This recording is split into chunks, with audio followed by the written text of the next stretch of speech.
കോഴിക്കോട് നഗരം സാഹിത്യ നഗരമായി പ്രഖ്യാപിക്കപ്പെട്ടിട്ട് കുറച്ചു കാലമായിരുന്നു. ഈ തരുണത്തിൽ പീപ്പിൾസ് റിവ്യൂവിന്റെ ആഭിമുഖ്യത്തില് സാഹിത്യ നഗരത്തിലെ സാംസ്കാരിക സാധ്യതകൾ എന്ന വിഷയത്തെക്കുറിച്ച് ഒരു സെമിനാർ നടത്താൻ ആഗ്രഹിക്കുകയാണ്. ഈ മാസം 21-ാം തീയതി മാനാഞ്ചിറയിലെ സ്പോർട്സ് കൌൺസിൽ ഹാളിൽ വെച്ച് വൈകുന്നേരം 3:30 മണിക്ക് ആ വിഷയവുമായിട്ട് ബന്ധപ്പെട്ട അനേകം തലങ്ങളെ ചർച്ച ചെയ്യാനും അത് പൊതുജനങ്ങളിൽ എത്തിക്കാനും അധികാരികളെ ധരിപ്പിക്കാനും ഒക്കെയുള്ള ഒരു വേദിയായി മാറും. Doctor M.N. കാരശ്ശേരിയാണ് ചടങ്ങ് ഔപചാരികമായി ഉദ്ഘാടനം ചെയ്ത് ഈ വിഷയത്തെക്കുറിച്ച് സംസാരിക്കുക.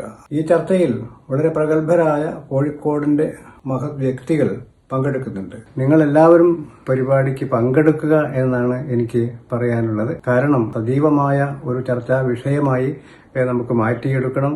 കോർപ്പറേഷന്റെയും മറ്റ് അധികൃതരുടെയും ഒക്കെ തന്നെ സഹായം അതിനുണ്ടാകും എന്ന് നമ്മൾ പ്രതീക്ഷിക്കുന്നു. അതുകൊണ്ട് വീണ്ടും പറയുകയാണ്, 21-ാം തീയതി വൈകുന്നേരം 3:30 മാനാഞ്ചിറയിലെ സ്പോർട്സ് കൌൺസിൽ ഹാൾ.